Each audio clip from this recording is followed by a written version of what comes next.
Здравствуйте, да, меня Բարև ձեզ, ես Սերգեյն եմ եւ ես ռուս դասալիք եմ։ откровенно говоря. Շաբաթներ առաջ Ռուսաստանից Հայաստան հասած 34-ամյա Սերգեյ Ռասոխինի պատմությունը թրիլեր է հիշեցնում։ Մինչ Զվարթնոցում ինքնաթիռի անիվները կդիպչեին գետնին, նա արդեն հասցրել էր մեկ անգամ փախչել ռուսական զորամասից, գրեթե 2 տարի թաքնվել ռազմական ոստիկանությունից, ձերբակալվել եւ ի վերջո Մինսկով հասնել Երևան։ Каким-то чудом на самом деле. Մոսկվայա բնակ Սերգեյի կյանքը հիմնովին փոխվել է 2 տարի առաջ, երբ ֆինանսական խնդիրները լուծելու համար որոշել է պայմանագիր կնքել զինված ուժերի հետ ու որպես ավտոմեխանիկ ծառայության անցնել։ Կարճ ժամանակ անց Սերգեյը հասկացել էր ավտոմեքենայի փոխարեն ավտոմատ են տալու ձեռքն ու ուղարկեն առաջնագիծ։ Прапорщик в лицо посмеялся, говорит, тебя развели. Ենթասպան ծիծաղեց ինձ վրա, ասաց քեզ խաբել են 95%-ով առաջնագիծ են տանելու, այլ բանի հույս մի ունեցիր։ Միանգամից ասացի, կարող եմ դիմել ու խզել պայմանագիրը, որովհետև պատերազմին մասնակցել ես չեմ ուզում այս գնով գումարն ինձ պետք չէ, ուզում եմ վերադառնալ, ասաց նույնիսկ հրամանատարություն քեզ չեմ տանի։ Он говорит, я тебя даже к командованию части не поведу. Որոնեժի զորամասում ծառայող Սերգեյն այդ ժամանակ է հասկացել՝ միակ ելքը փախուստն է։ Ու երբ զորամաս է մտել բանակին նոր համազգեստ բերող մեքենան, Սերգեյը որոշել է ռիսկի դիմել։ Առաջին վարորդը հրաժարվել է, երկրորդը համաձայնել։ Те люди, которые привозили обмундирование на газелях, я к ним подошел. Մոտեցա այն մարդկանց, որոնք մեքենաներով համազգեստ էին բերում, ասացի, որ հարազատներս գալիս են եւ ձեզ կանխիկ գումար կտան, միայն թե ինձ անցկացրեք։ Առաջին մարդիկ մերժեցին, հաջորդ խումբը համաձայնեց, այս կերպ փրկվեցի։ Таким способом я, в принципе, спасся. Փախուստին հետևել է ծպտյալ կյանքը։ Ամիսներ շարունակ Սերգեյը մի բնակավայրից մյուսն է տեղափոխվել, առանց գրանցվելու աշխատել ու գոյատևել։ 2 տարի անց սակայն ռազմական ոստիկանության աշխատակիցները հայտնաբերել են բռնություն գործադրելով ձերբակալել ու կրկին տեղափոխել զորամաս։ Սերգեյն ասում է, այդ ժամանակ արդեն առաջնագծում հայտնվելն անխուսափելի էր թվում։ Причем, чтобы вы понимали, там были люди с тяжелыми ранениями. Այնտեղ ծանր վիրավորումներով մարդիկ կային, որոնք մինչ այդ հոսպիտալում էին, նրանց նույնիսկ լիովին ապաքինվել թույլ չէին տվել։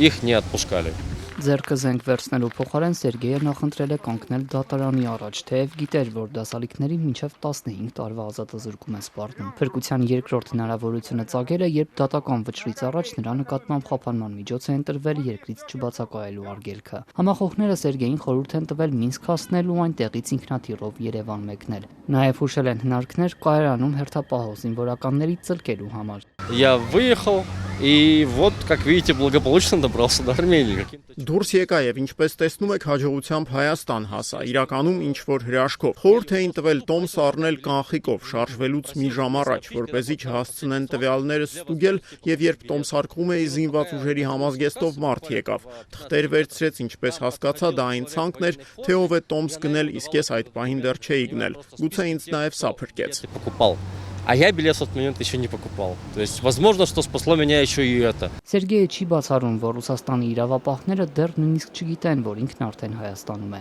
Դեմքը թաքցնել, սակայն անիմաստ է համարում։ Ցանկանում է, որ իր պատմությունը լսելով համերկրացիները իմանան, ելքեր կարելի է գտնել։ Նման պատմություններն այսօր ավելի հաճախ են լսվում Հայաստանում։ Գիտեք, զգացողություն կա, որ արդեն համաձայնեցրել են, շուտով մոբիլիզացիա է լինելու։ 29-ամյա Դարյա Կիրլիկի ու նրա գործընկերների ճանապարհը եւս բարդ է եղել։ Նա ու իր թիմը 2024-ից միացել են ընդդիմությանը, աշխատել նախագահական ընտրություններին մասնակցելու մասին հայտարարած Եկատերինա Դունցովայի շտաբում, որի տեխնացությունը սակայն Ռուսաստանի Դաշնության կենտրոնական ընտրական հանձնաժողովը չգրանցեց։ Անցած դեկտեմբերին, երբ այցելել են Կրեմլի քննադատ բանտում մահացած Ալեքսեյ Նավալն ու գերեզման ու հրապարակել նրա լուսանկարը, իրավապահները եկել են Դարյայի ու նրա գործընկերների հետևից։ Փախուստն այս դեպքում էլ ստացվել է ինչ որ հրաշքով, մի քանի ժամվա ընթացքում։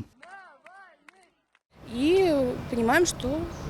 надо уезжать. Հասկանում ենք, որ պետք է հեռանալ։ Փետրվարի 12-ին 9:40-ին մենք արդեն ինքնաթիռում էինք։ Երևան էինք գալիս եւ ահա այստեղ ենք։ И вот так мы оказались здесь. Դարյան համոզված է, սա միայն սկիզբն է։ Այդ մասին են վկայում նաև ռուսաստանցիների փակ խմբերում մեկը մյուսին հաջորդող գրառումները։ Մեկը Հայաստանում իրավաբանական օգնություն է փնտրում, մյուսը բնակարան, երրորդը աշխատանք։ Ազատությունը զրուցել է այդ խմբերում գրանցված բազմաթիվ ռուսաստանցիների հետ։ Մեծ մասը անվտանգության նկատառումներից ելնելով հրաժարվել է տեսախցիկի առաջ խոսել։ Մեկը միայն համաձայնեց անանուն նամակագրությամբ պատասխանել մեր հարցերին։ Ինձ թվում է, հիմա եթե անգամ 2022-ի նման չլինի, ապա դրան շատ նման արտագաղթ կլինի։ Հիմնական պատճառը իհարկե մոբիլիզացիայի վերաբերյալ շշուկները ու նախադրյալներն են։ Երկրորդ ամենակարևոր պատճառը որոշ շրջաններում ինտերնետի պարբերական խափանումներն են ու անօթաչու թռչող սարքերի հաճախակի արձակումները։ Շատերը պարզապես չեն կարող առանց կապի աշխատել։ Վերջին ամիսներին Ռուսաստանի բազմաթիվ շրջաններում համացանցը կամ խափանումներով է գործում, կամ կապ ընդհանրապես չկա։